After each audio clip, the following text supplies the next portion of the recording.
Assalamualaikum warahmatullahi wabarakatuh. Rabbi shrah li sadri wa yassir li amri wahlul 'uqdatam min lisani yafqahul qawli. Amma ba'du. Yang terhormat Bapak Ahmad Sulaiman, Magister Agama, sebagai dosen pengampu mata kuliah pengantar studi Islam.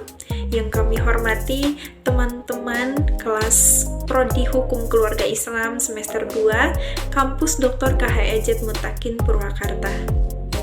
Kami dari kelompok 10, insya Allah akan mempresentasikan materi yang ketiga, yaitu sumber kajian Islam. Kami harap teman-teman semua bisa menyimak materi dari awal hingga akhir pemaparan. Izinkan saya Susan Ismimbar dengan NIM 0102-2101-021 menyampaikan pada teman-teman semua apa sih yang dimaksud dengan sumber kajian Islam dan Al-Quran sebagai sumber Islam yang pertama. Pengertian sumber kajian Islam. Sumber kajian Islam adalah segala sesuatu yang dapat dijadikan acuan, pedoman, dasar untuk menjalankan syariat Islam.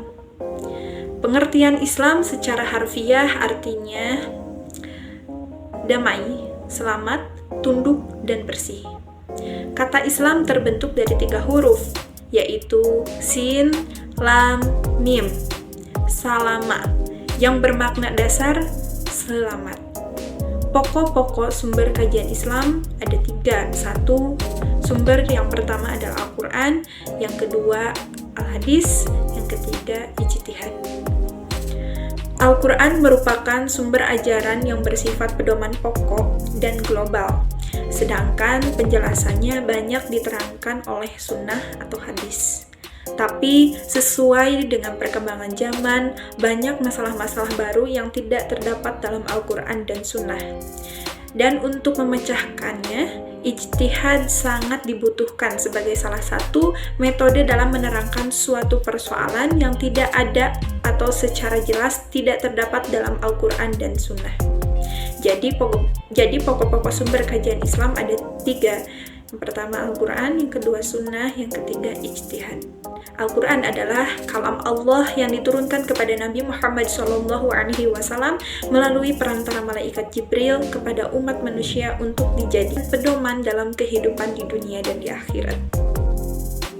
Umat muslim percaya bahwa Al-Quran difirmankan langsung oleh Allah Subhanahu wa Ta'ala kepada Nabi Muhammad SAW melalui malaikat Jibril secara berangsur-angsur selama 22 tahun, 2 bulan, 22 hari atau rata-rata selama 23 tahun dimulai sejak tanggal 17 Ramadan saat Nabi Muhammad SAW berumur 40 tahun hingga wafat pada tahun 632. Karakteristik Al-Quran. Al-Quran berasal dari kata qoro'a yang artinya dia telah membaca. Kata kerja ini berubah menjadi kata benda Quran yang secara harfiah berarti bacaan atau sesuatu yang harus dibaca atau dipelajari. Al-Quran memiliki nama lain dan mengandung arti dari masing-masing nama tersebut. Antara lain, yang pertama Alkitab, buku atau tulisan. Yang kedua Al-Quran, yaitu bacaan. Yang ketiga Al-Furqan, pemisah. Yang keempat Hudan, petunjuk. Dan yang kelima Al-Zikri, yaitu ingat. Al-Quran sebagai sumber hukum yang pertama dan utama sebagaimana yang diungkapkan oleh Allah Subhanahu wa Ta'ala dalam Al-Quran surah An-Nisa ayat 105 yang berbunyi,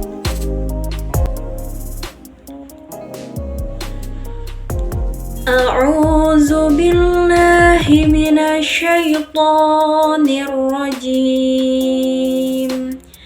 Bismillahirrahmanirrahim. Inna anzalna ilaikal kitaba bil haqqi litahkuma bainan nasi bima arakallah wala takun lil khainina khasima. Shadaqallahul azim. Yang artinya, sungguh kami telah menurunkan kitab Al-Quran kepadamu Muhammad membawa kebenaran.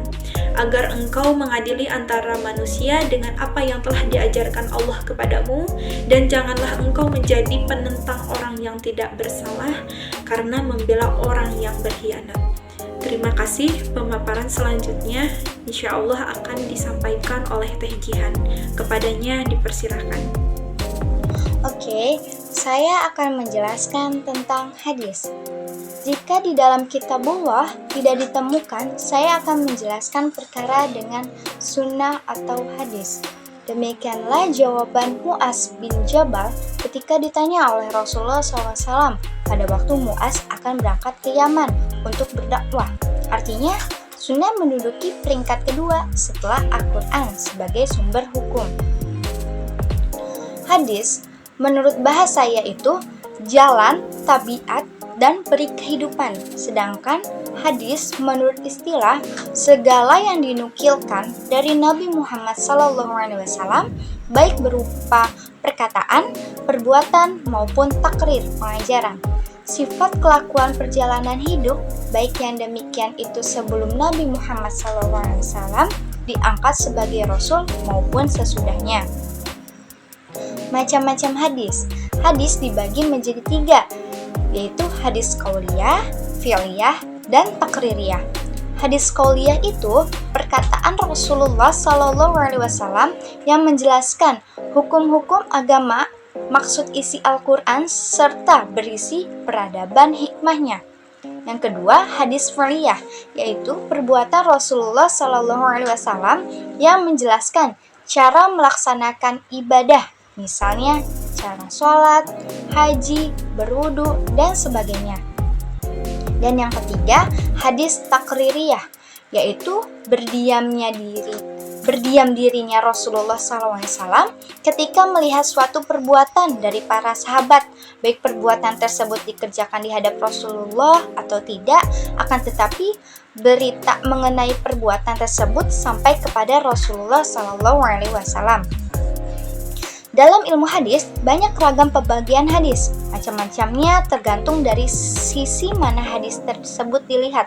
Salah satunya, hadis ditinjau dari segi sanadnya, yaitu banyak atau sedikitnya orang-orang meriwayatkan sanad. Hadis ini dapat dibagi menjadi 2, yaitu hadis mutawatir dan hadis ahad. Hadis mutawatir yaitu hadis yang diriwayatkan oleh banyak orang tentang sesuatu yang dipercaya oleh panca inderanya yang menurut kebiasaan. Mereka tidak mungkin berbuat dusta dikarenakan banyaknya jumlah mereka. Yang kedua, hadis ahad, yaitu hadis yang diriwayatkan oleh beberapa orang akan tetapi tidak mencapai tingkat mutawatir. Hadis ahad ditinjau dari segi kualitasnya, dapat dilihat dari mutu periwayatan atau sifat orang-orang yang meriwayatnya. Hadis ini terbagi menjadi 3 hadis ahad, yaitu yang pertama hadis sahih, hadis hasan, dan hadis dhaif. Fungsi hadis terhadap Al-Quran adalah yang pertama, 1. Sebagai bayan takrir, yaitu menguatkan hukum yang sudah ditetapkan dalam Al-Quran, sehingga satu hukum memiliki 2 dalil. Pertama, nas Al-Quran, dan kedua, nas hadis. Yang kedua, sebagai bayan tafsir, yaitu memberikan rincian dan penjelasan terhadap ayat-ayat Al-Quran yang masih bersifat umum atau global. Misalnya, ayat Al-Quran yang memerintahkan sholat, menunaikan haji, atau membayar zakat. Semuanya masih bersifat umum. Untuk rinciannya dapat ditemukan dalam hadis. Dan yang ketiga, sebagai bayan tasyri, yaitu menetapkan hukum yang tidak didapati dalam Al-Quran. Misalnya, diharamkan untuk menghimpun dalam pernikahan seorang wanita dengan bibinya. Nah, saya akan menjelaskan tentang ijtihad. Dalam peristiwa wafatnya Rasulullah SAW, berarti berakhir pula prosesnya turunnya wahyu, dan Al-Quran dan hadis tidak akan pernah berubah dan mengalami penambahan. Sementara itu, perkembangan zaman yang membawa para perkembangan peradaban membawanya permasalahan tersendiri dikarenakan adanya problematika kehidupan yang muncul pada masa Rasulullah SAW hidup tidak ada.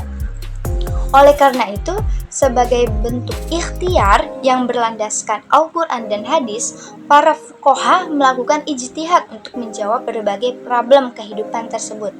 Maka dari itu, ijtihad dapat dikatakan sumber hukum Islam yang ketiga. Pengertian ijtihad. Menurut bahasa, ijtihad memiliki akar kata yang sama dengan kata jihad, yaitu juhud yang berarti bersungguh-sungguh dan jahad yang berarti sulit. Jihad dan ijtihad sama-sama memerlukan kesungguhan dan mengalami kesulitan. Sehingga makna utama ijtihad adalah kesungguhan karena yang dihadapi adalah sesuatu yang sulit. Ijtihad menurut istilah, ijtihad berarti berusaha dengan sungguh-sungguh untuk memecahkan sesuatu masalah yang tidak ada ketetapan hukumnya, baik dalam Al-Quran dan hadis.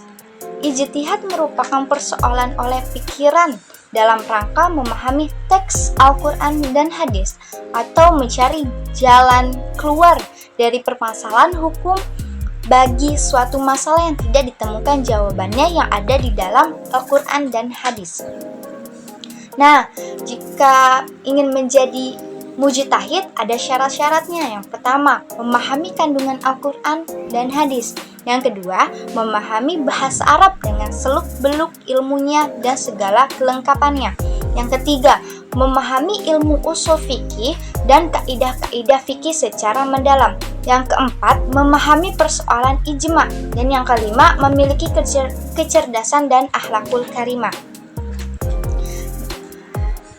Fungsi ijtihad. Sebagai sumber hukum Islam ketiga, ijtihad memiliki berbagai fungsi, diantaranya adalah 1. Sebagai jawaban atas permasalahan kehidupan yang dialami oleh umat Islam. Yang kedua, sangat dihargainya peran akal dalam ajaran Islam. Nah, bentuk-bentuk ijtihad. Nah, yang pertama, ijma. Ijma menurut bahasa artinya sepakat, setuju, atau sependapat. Sedangkan menurut istilah, ijma adalah kesepakatan para mujtahid dalam memutuskan suatu masalah sesudah Rasulullah SAW wafat. Nah, yang kedua itu kias. Kias menurut bahasa artinya mengukur, membandingkan, menimbang. Sedangkan menurut istilah, kias adalah menetapkan hukum atas suatu kejadian yang tidak ada dasar nas dengan cara membandingkan kepada suatu kejadian lain yang telah ditetapkan hukumnya berdasarkan nas karena ada persamaan ilat antara kedua kejadian tersebut. Oke, mungkin sekian dari materi kelompok 10. Kurang lebihnya mohon dimaafkan. Dan bila ada yang mau ditanyakan, silakan mengisi kolom komentar ini. Oke, saya pamit undur diri, Jihan Fathiyah Ahmad dan Susan Ismimbar dari kelompok 10.